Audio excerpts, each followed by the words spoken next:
Mount Whitney in California is the highest point in the continental United States at 14,505 feet. There's a pretty easy path to walk, in relative terms, of 21 miles from the portal to the summit and back. My son Calvin got a permit for August 10th, 2023. We were in Las Vegas for the Vegas to Reno dirt bike race, and we decided to go over there. Calvin had planned this back in April, so we drove up to Beatty and then over to Mount Whitney. About a 4.5-hour drive or so. We left at 9 o'clock at night, got over there at 2 o'clock in the morning, and started hiking. Here's the road up there. There's an active bear area warning. Here we are with headlamps. That's Clayton and me. You'll see this again in the daylight. This is the first video after the sun came up. We were at about 10,000 feet elevation. This was an area where some campers were camped just around that behind the bushes as you just keep going up. This is at the top of a little meadow there once you climb up a bunch of rocks, a bunch of switchbacks, and finally get to that. All kinds of waterfalls from the snow melt.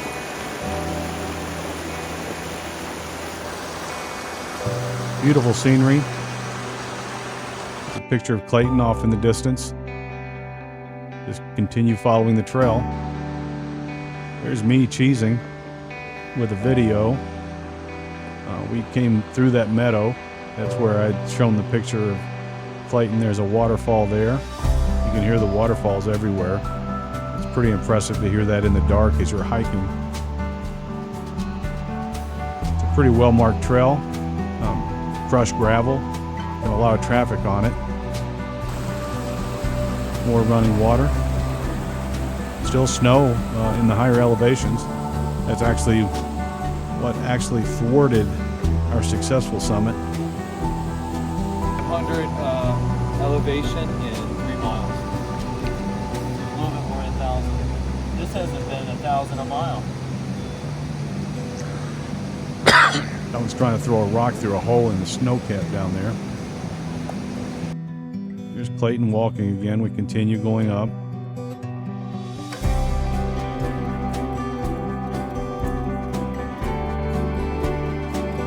You just see the awesome grandeur of the mountains.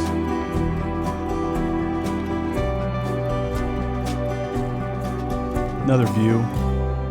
Keep looking back down through that gap that we came up. Down into the valley, very hilly area, of course. There's a little friend I met. I stopped and sat down on a rock to take a break. Very friendly.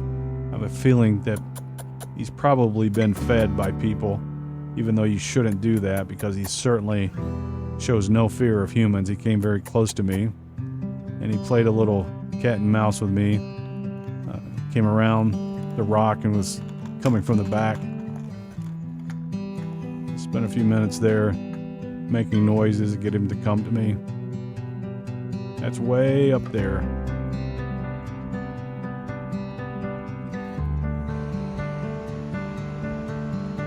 Here's Calvin.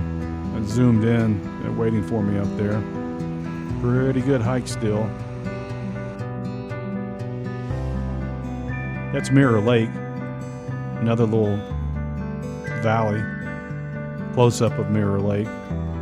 That's way up high, like 11,000 plus feet. A picture of me sitting on a rock back towards the land that Calvin took.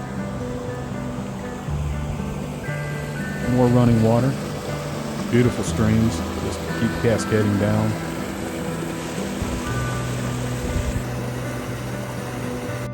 Some people hiking in the snow. We weren't prepared for that. This is the point I turned around, 8:40 in the morning. I dropped a pin there so I know where it was. Calvin marked it on his hiking GPS map where I turned around. And now some pictures of stuff that I didn't see on the way up. There's Mirror Lake.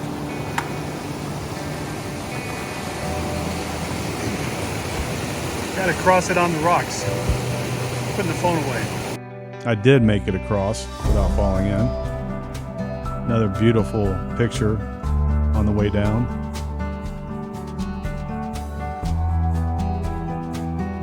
Another angle of that.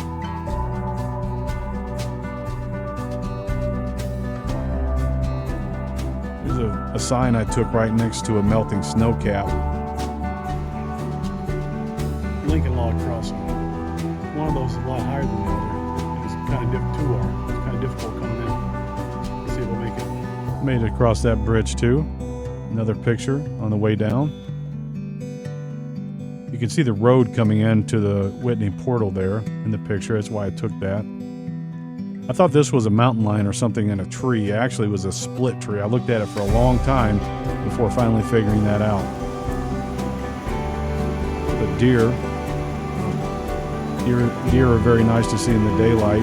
I saw one in the dark and only saw its eyes, and for a moment thought it might be a mountain lion until I finally figured out it was a deer.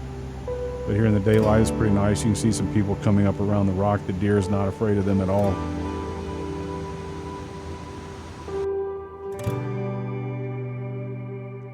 John Muir was a great conservationist. Here's a water crossing that actually was pretty tough in the dark. It was nice going the other way.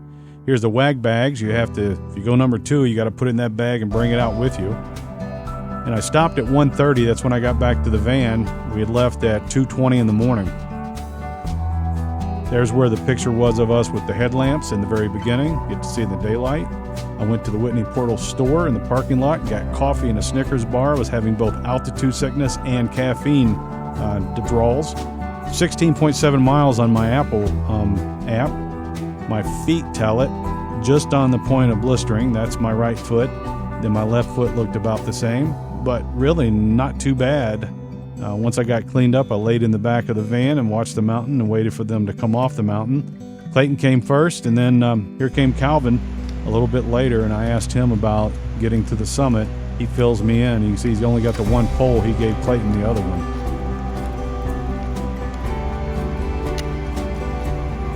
Was it worth it? I get to the top. Why? Still snow. Too much snow? Too much longer. Then we drove back from Mount Whitney back to Las Vegas, and we ate at Bob Taylor's Original Ranch House, which is the oldest continuous restaurant in Las Vegas. It was fantastic. I highly recommend it.